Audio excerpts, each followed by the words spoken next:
देखिए आज हम लोगों को ना यूनिट 9 पढ़ना है, ठीक है ना। यूनिट 9 का स्टडी करेंगे हम लोग, इकाई 9। और इकाई 9 है किसके बारे में बताएं? जैव प्रौद्योगिकी, ठीक है ना। जैव प्रौद्योगिकी में मात्र जो है हम लोगों को 2 चैप्टर मिलेगा। एक मिलेगा क्या चीज़? जैव प्रौद्योगिकी सिद्धांत और प्रक्रम, और दूसरा मिलेगा जैव प्रौद्योगिकी और उसके उपयोग, ठीक है ना। जितना जरूरी ये चैप्टर है उतना ही जरूरी ये भी है, क्योंकि यहाँ पे हमको समझाया जाएगा कि जैव प्रौद्योगिकी है क्या। समझ में आ रहा है ना।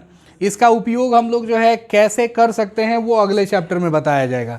किन कामों में अपने लाइफ में जो है बायोटेक्नोलॉजी का यूज़ कैसे कर सकते हैं ये बताया जाएगा हम लोगों को। किस में? जैव प्रौद्योगिकी में। समझ में आ रहा है ना। और उसके पहले जो है सिद्धांत और प्रक्रम हम लोगों को देखना होगा, ठीक है ना। लेकिन एक चीज़ और बताना चाहते हैं कि हम लोग जो है ना अपने पढ़ाई पे ओवर कॉन्फिडेंट कभी ना हो। आज के बच्चों को पता है क्या बनाया जा रहा है? आज के बच्चों को बनाया जा रहा है ओवर कॉन्फिडेंट। अब ये बनाने वाले समाज निर्माता ही हैं। समझ में आ रहा है ना। समाज निर्माता ही हैं जो बच्चों के माइंड में ये मेंटलिटी ला रहे हैं, ये बात जो है सेट कर रहे हैं कि भाई तुम बहुत अच्छे हो, बहुत अच्छा पढ़ाई कर रहे हो। समझ में आ रहा है ना। ये भावना हम लोग अपने अंदर कभी नहीं पाले। ये भावना जिस दिन आ गई उस दिन से हम लोग पढ़ाई करना बंद कर देंगे। समझ में आ रहा है ना। पता है ये क्यों बोल रहे हैं? क्योंकि अभी हम लोग बिहार में हैं, ज़्यादा से ज़्यादा बिहार लेवल पे हम लोग एग्ज़ाम दे सकते हैं। इससे बाहर जब जाएंगे ना तब पता चलेगा, जब पूरे हिंदुस्तान के लड़कों से मुकाबला होगा तब पता चलेगा कि हम लोगों की नॉलेज कितनी है। तो कभी भी हम लोग अपने नॉलेज को पूरा नहीं माने, ठीक है ना। हम लोग अपने नॉलेज को कम मानते हुए पढ़ाई करें। समझ में आ रहा है ना। हम लोग ये समझें कि अभी हमारी नॉलेज जो है अधूरी है, पूरी नहीं है। और इसके मतलब ये जब हम लोग थॉट रखेंगे ना अपने माइंड में तो और अच्छा जो है करेंगे, रिसर्च करेंगे हम लोग अपनी पढ़ाई पे। और जब हमारे मन में ये बात डाल दिया जाएगा कि नहीं भाई तुम एकदम परफेक्ट हो, आईएएस बन जाओगे, नीट निकाल लोगे, यूपीएससी क्रैक कर लोगे, वी कैन डू नथिंग। समझ में आ रहा है ना। हम लोग कुछ नहीं कर सकते हैं। तो इसलिए ये बात कभी भी अपने मन में नहीं पालें, नहीं तो जब इंटरनेशनल खिलाड़ियों से मुकाबला होगा उस समय फिर हम लोगों को पीछे जाने से कोई नहीं रोक सकता है। समझ में आ रहा है ना। तो ये भावना जो है अगर कोई डाल रहा है वो सबसे बड़ा जो है गलत इंसान है। हम लोगों को वो इनडायरेक्टली जो है वो एक तरह से क्या कर रहा है, अपंग बना रहा है। समझ में आ रहा है ना। तो कभी भी अपने प्रति बड़ाई को नहीं सुने। बड़ाई जो कर रहा है वो हमारा दुश्मन है, शत्रु है। समझ में आ रहा है ना। जो हमारी बुराइयों को सामने ला रहा है वो हमें आगे के जीवन को जीने का तरीका बता रहा है। समझ में आ रहा है ना। इन चीज़ों को हम लोग हमेशा ध्यान में रखें। तो जैव प्रौद्योगिकी में कुछ साइंटिस्ट लोगों का नाम हम लोग जो है देखेंगे। जैसे यहाँ सबसे पहले नाम दिया हुआ है किनका बताएं? हर्बर्ट बोयर। समझ में आया ना। हर्बर्ट बोयर का नाम क्यों दिया हुआ है बताएं? इनका नाम जो है जैव प्रौद्योगिकी से जुड़ा हुआ है। हम लोग जानते हैं जब जब इकाई शुरू करते हैं कोई ना कोई वैज्ञानिक आ ही जाते हैं, और उन वैज्ञानिकों का नाम याद रखना बहुत ज़रूरी होता है। यहाँ हम लोग नाम याद रखेंगे किनका बताएं? हर्बर्ट बोयर का। तो हर्बर्ट बोयर जो है ना इन्होंने 1936 में बर्थ लिया था, ठीक है ना। कहाँ पे? पश्चिमी पेंसिल्वेनिया के एक कोने में जहाँ रेल, सड़कें, सुरंगें अधिकांश किशोर व्यक्तियों की नियति थी। पिट्सबर्ग के विश्वविद्यालय में इन्होंने अपना क्या किया? स्नातक, ग्रेजुएशन जो है पूरा किया हुआ था इन्होंने, ठीक है ना। फिलहाल हम लोग ये जानते हैं कि इनको जाना किस लिए जाता है। इनको जाना जाता है, देखें हम लोग 1969 तक इन्होंने विशिष्ट लाभदायक गुणों से युक्त ई कोलाई बैक्टीरिया, जानते हैं ना हम लोग, इसेरिचिया कोलाई जीवाणु के प्रतिबंधन एंडोन्यूक्लियस एंजाइम पर अध्ययन संपन्न किया था। इस चैप्टर का ना एक बहुत इंपॉर्टेंट पॉइंट है ये, प्रतिबंधन एंडोन्यूक्लियस या प्रतिबंधन एंजाइम। प्रतिबंधन एंजाइम से क्वेश्चन ना हो ऐसा हुआ नहीं है कभी। समझ में आ रहा है ना।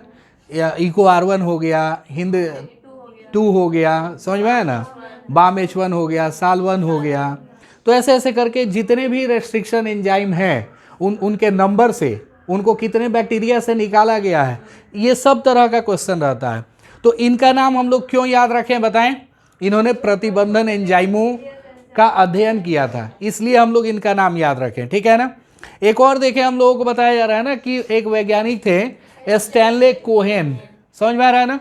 एक स्टैनले कोहेन जो है वैज्ञानिक थे। इनके साथ भी जो है बहुत सारे छोटे मोटे विचार विमर्श हो सके, ठीक है ना। किनका? हर्बर्ट बोयर का, ठीक है ना। और ये लोग जो है मतलब जीवाणु की कोशिकाओं के कोशिका द्रव्य में मुक्त रूप से तैरते हुए विशेष चीज की खोज करी थी। नाम था उसका क्या चीज? प्लाज्मिड। किसकी खोज करी थी? प्लाज्मिड। तो ये प्लाज्मिड भी हम लोग जानते हैं, ये अतिरिक्त वृत्ताकार डीएनए होता है। क्या होता है ये?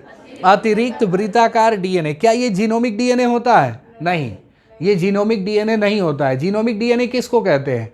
जो लक्षणों को एक पीढ़ी से दूसरी पीढ़ी में पहुंचाते हैं, उनको हम लोग जीनोमिक डीएनए कहते हैं। तो ये प्लाज्मिड जो है जीनोमिक डीएनए नहीं होता है। ये क्या होता है बताएं? ये नॉन जीनोमिक डीएनए है। क्या है ये? Non genomic DNA. इसको हम लोग एक्स्ट्रा सर्क्यूलर डीएनए बोल सकते हैं। क्या बोल सकते हैं? एक्स्ट्रा सर्क्यूलर डीएनए, जो कि जीवाणुओं में होता है। समझ में आया ना? तो इन साइंटिस्ट का नाम हम लोग याद रखें। यहाँ से आगे चले, देखते हैं हम लोग चैप्टर में हम लोगों को कौन कौन सी इंपॉर्टेंट बातें दी गई हैं। ये चैप्टर शुरू होते ही हम लोगों को एक फिगर नज़र आता है। किसका फिगर है? PVR 322। इंपॉर्टेंट है या नहीं है? बहुत इंपॉर्टेंट है। इसका फिगर बनाने के लिए दे देता है कभी कभी, आगे हम लोग डिस्कस करेंगे उसको। आगे फिगर दिया हुआ है, यहाँ तो शॉर्टकट में समझाया गया है, जिसको देख के हम लोगों को पता चल जाता है कि इसमें PVR को पढ़ना है। ठीक है ना? तो चैप्टर 11 हम लोग स्टार्ट करते हैं। नाम क्या है चैप्टर 11 का? जैव प्रौद्योगिकी सिद्धांत और प्रक्रम। टॉपिक्स इसमें ज़्यादा नहीं है, लेकिन है बहुत इंपॉर्टेंट। सबसे पहले हम लोगों को जैव प्रौद्योगिकी के क्या पढ़ने होंगे? सिद्धांत। उसके बाद पुनर्युगज डीएनए तकनीक। समझ में आ रहा है ना? पुनर्युगज डीएनए कैसे बनाया जाता है? Recombinant DNA. ठीक है ना? पुनर्युगज डीएनए तकनीक के प्रक्रम। पहले तो उसके साधन और उसके बाद उसका क्या चीज़? प्रक्रम। ये दो चीज़ें हम लोगों को और पढ़ लेनी है। तो इस तरह से चैप्टर में टोटल कितना टॉपिक दिया गया है? 3 टॉपिक दिया गया है। चलें शुरू करते हैं हम लोग यहाँ से। सबसे पहले किससे? जैव प्रौद्योगिकी। तो जैव प्रौद्योगिकी जो है, इसकी परिभाषा किसने दी थी? सवाल है कि जैव प्रौद्योगिकी की परिभाषा किसने दी थी? अभी हम जैव प्रौद्योगिकी को अलग से समझाते हैं, लेकिन पहले परिभाषा पे हम लोग बातचीत करेंगे। परिभाषा पे क्या बातचीत होगी कि जैव प्रौद्योगिकी की परिभाषा किसने दी। ठीक है ना? तो हम लोग इसका नाम याद रखें। क्वेश्चन ये भी पूछा हुआ है कई बार कि बताइए जैव प्रौद्योगिकी को किसने परिभाषित किया था? क्या बताएंगे हम लोग? EFB। EFB क्या होता है? European federation of biotechnology. European federation of biotechnology. याद रहेगा? लिख दें या याद रहेगा? लिख देते हैं यूरोपियन। ठीक है ना? यूरोपियन क्या चीज़? Federation. European federation of biotechnology. ठीक है ना? European federation of biotechnology. ठीक है ना? तो ये बायोटेक्नोलॉजी जो होता है, इसका एक मतलब ये बनाया गया है क्या चीज़? इसका स्पेलिंग हम लोग सुधार लेंगे थोड़ा। टेक्नोलॉजी, हाँ, बायोटेक्नोलॉजी। ठीक है ना? यूरोपियन फेडरेशन ऑफ क्या चीज़? बायोटेक्नोलॉजी। यूरोपीय जैव प्रौद्योगिकी संघ। ठीक है ना? यूरोपीय जैव प्रौद्योगिकी संघ ने परिभाषित किया था। किसको परिभाषित किया था? जैव प्रौद्योगिकी को। इसने क्या परिभाषा दी थी बताएं? यूरोपीय EFB द्वारा दी गई परिभाषा निम्नवत है। इसने यही परिभाषा दी थी और यही हम लोगों को एग्जाम में लिखने के लिए आता है। समझ में आ रहा है ना? नए उत्पादों तथा सेवाओं के लिए क्या पाने के लिए बताएं? नए नए प्रोडक्ट। ठीक है ना? सेवाएं, नई नई सेवाएं प्राप्त करने के लिए प्राकृतिक विज्ञान व जीवों, ठीक है ना, कोशिकाओं व इसके अंग तथा आणविक अनुरूपों का समायोजन। समझ में आ रहा है ना? मतलब हम लोग या तो जीव को बदल रहे हैं, या फिर कोशिकाओं को बदल रहे हैं, या फिर उनके अंगों को बदल रहे हैं, उनका आणविक अनुरूप जो है ना उसमें बदलाव ला रहे हैं, उसका समायोजन कर रहे हैं। केवल किस लिए बताएं? किस उद्देश्य से? नए उत्पादों को प्राप्त करने के लिए या फिर सेवाओं को प्राप्त करने के लिए। ऐसे ये समझ में आने वाला नहीं है, इसको उदाहरण के साथ हम लोग देखते हैं। उदाहरण से जो है बहुत अच्छे से समझ में आएगा। देखें, एक पौधा है हमारे पास और एक पौधा है जिसमें फूल जो है वो खिलता है। किस रंग का फूल खिलता है बताएं? लाल रंग का फूल खिलता है। एक और हम लोग पौधा लेते हैं जिसमें बैगनी रंग का, मतलब ब्लू कलर का फूल खिलता है। समझ में आ रहा है ना? इसमें किस कलर का फूल खिलता है? ब्लू कलर का। हम क्या चाह रहे हैं ना कि इन दोनों पौधों का जो लक्षण है एक पौधे में कंबाइन हो जाए। किस में आ जाए, एक ही पौधे में, मतलब एक ही पौधा ऐसा हो जिसमें लाल रंग का भी फूल आए और ब्लू रंग का भी फूल आए। तो उसके लिए हम लोग क्या करेंगे, उसके लिए इसमें लाल रंग कौन बना रहा है उस जीन की पहचान करेंगे।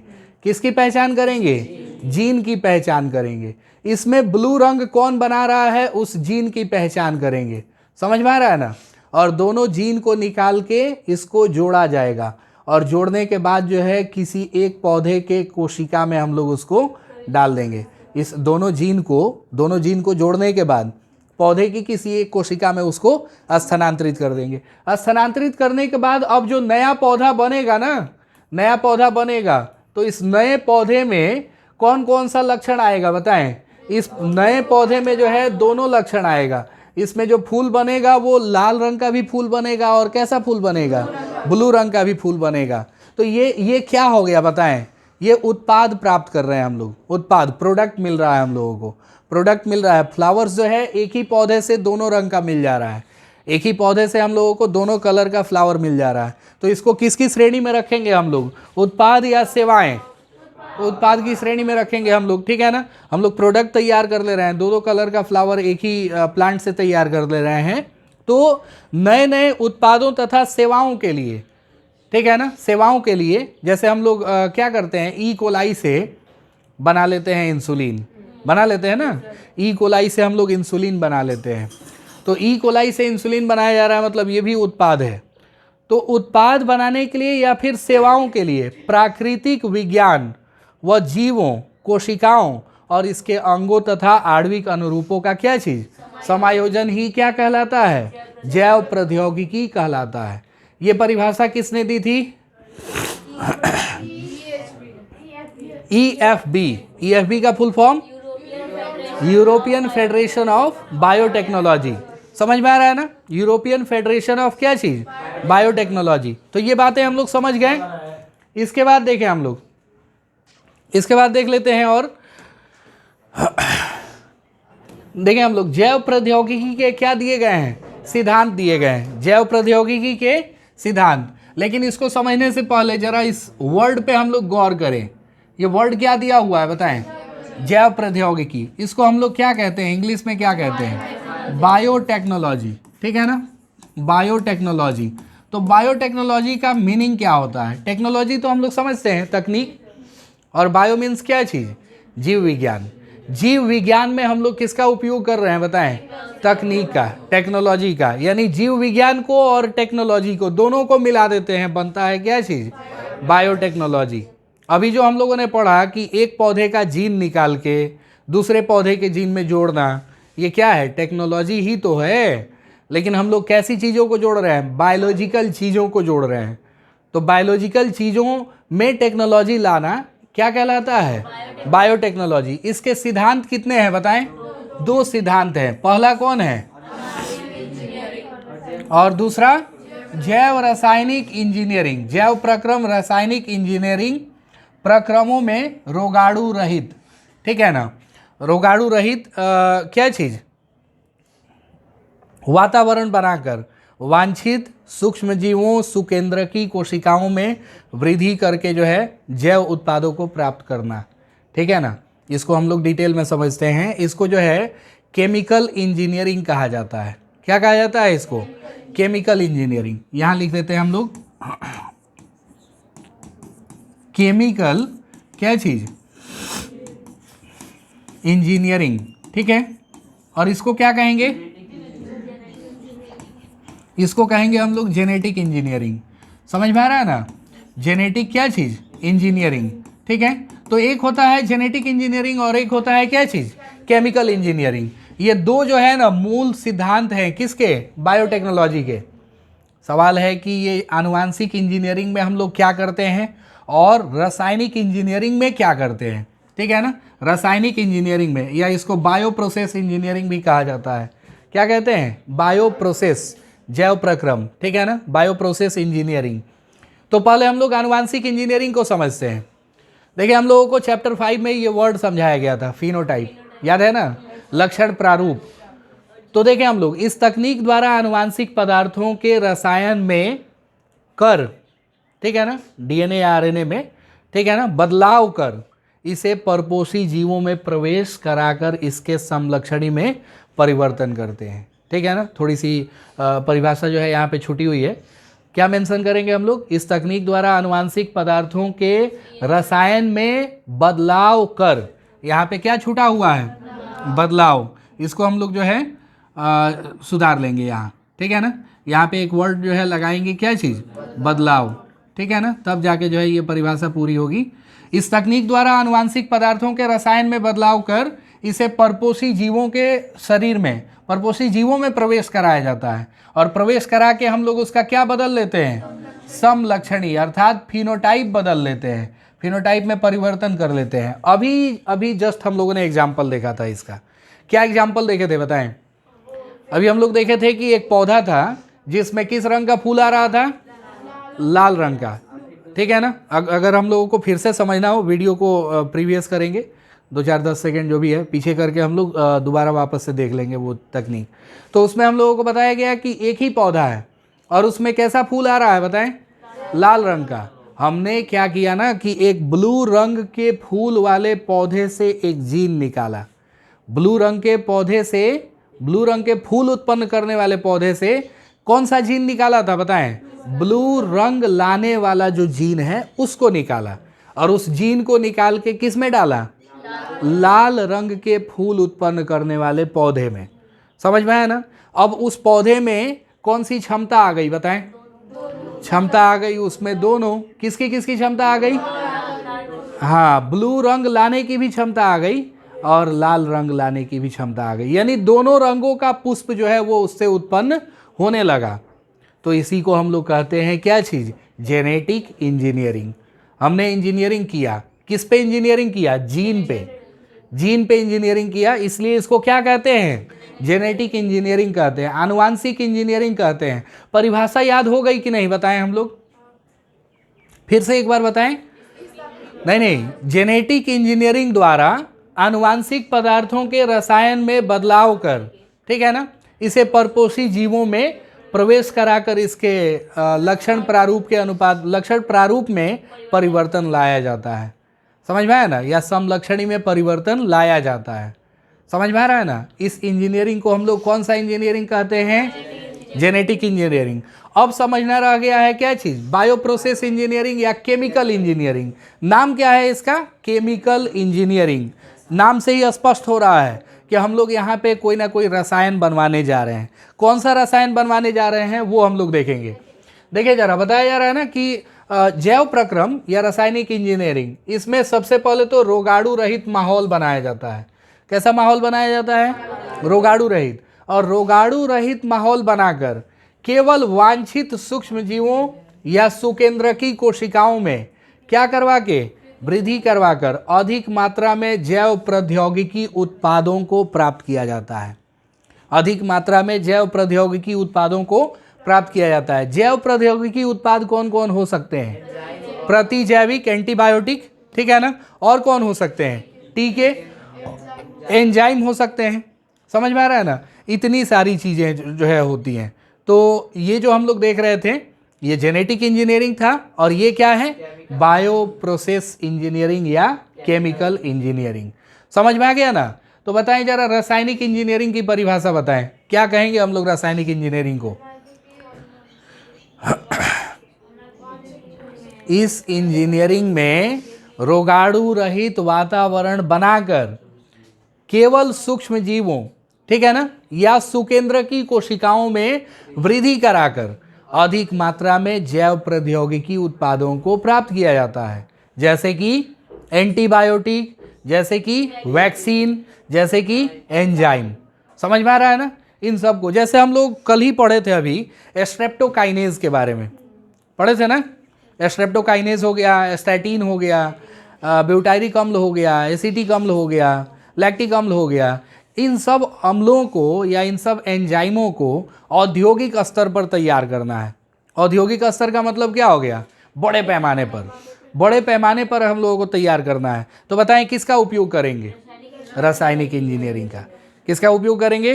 रासायनिक इंजीनियरिंग का उपयोग करेंगे। तो रासायनिक इंजीनियरिंग जो है ये नए नए उत्पादों को प्राप्त कराने के लिए होता है। समझ में आ रहा है ना।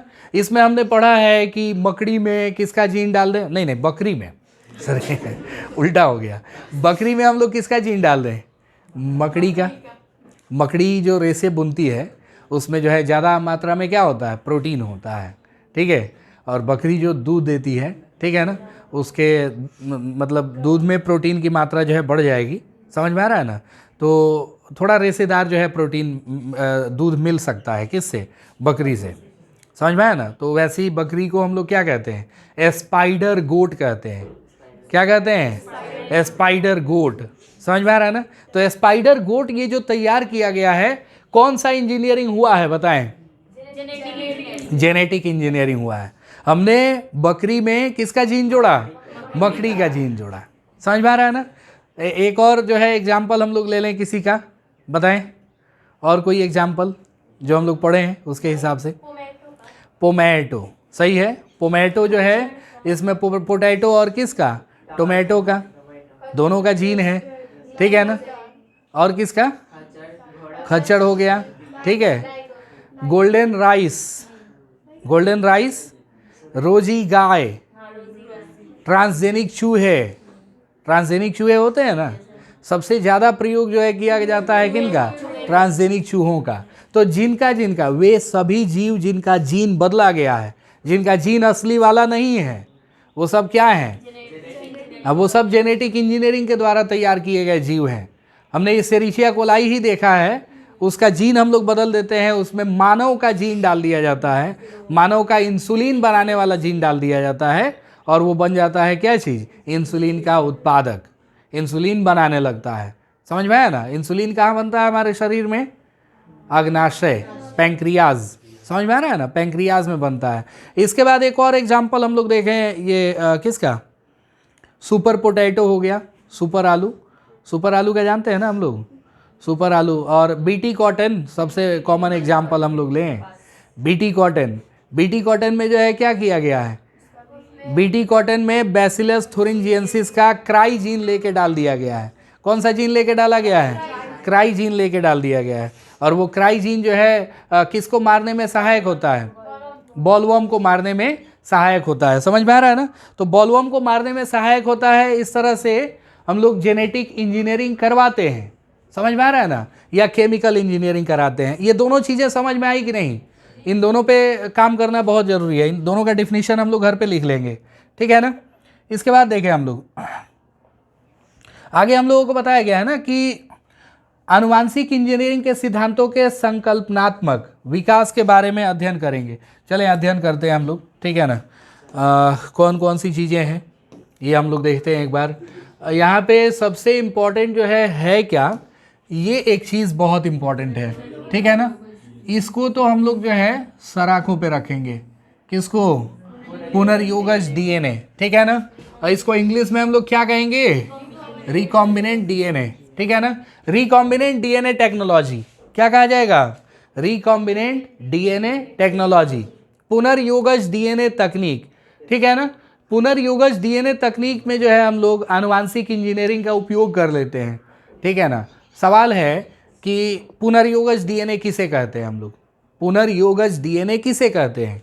तो देखें हम लोग, जब किसी जीव के डीएनए में, समझ में आ रहा है ना, जब किसी जीव के डीएनए में हम लोग दूसरा डीएनए और जोड़ दिए हैं, अपना वांछित डीएनए जोड़ दिए हैं, समझ में आ रहा है ना। तो इसमें कितने जीवों का डीएनए हो गया जरा बताएं हम लोग, 2 जीवों का हमने रिकम्बाइन किया है, इसको पुनर्योगित किया है। इसलिए ऐसे डीएनए को क्या कहेंगे हम लोग, पुनर्योगज डीएनए कहेंगे। क्या कहेंगे, पुनर्योगज डीएनए।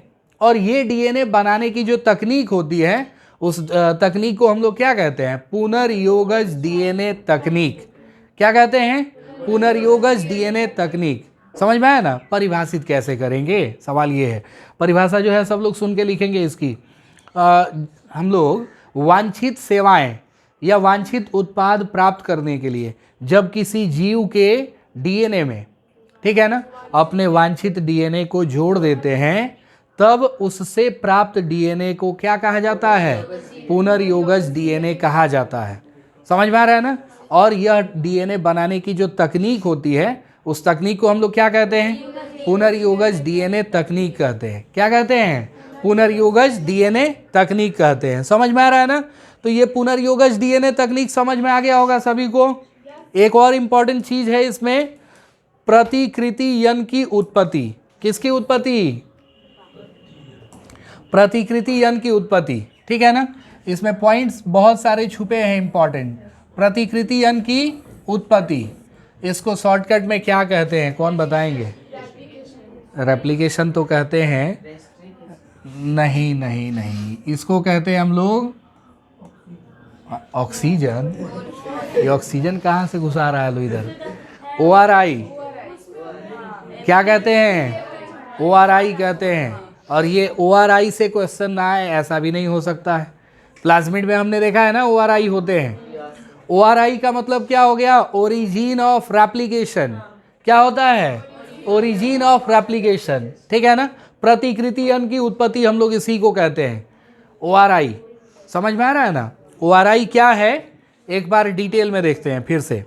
जैसे मान के चले हमारे पास ये वाला डीएनए है, ठीक है, और इसमें हमने एक दूसरा डीएनए जोड़ दिया, एक दूसरा डीएनए जोड़ दिया।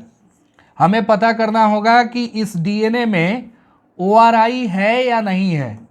अगर ORI होगा, समझ में आ रहा है ना, तो आगे जो सेल डिवीज़न होता है, हम लोग जानते हैं ना सेल डिवीज़न होता है, ये वाला डीएनए जिस सेल के अंदर रहेगा उस सेल का जब डिवीज़न होने वाला होगा ना, तो डिवीज़न के टाइम अगर ORI होता है तभी ये दोनों नई सेल में हमारा डीएनए जाएगा।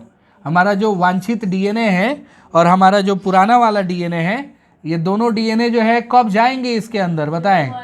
जब ORI होगा तो, क्योंकि यही है जो ओरिजिन है रेप्लिकेशन का।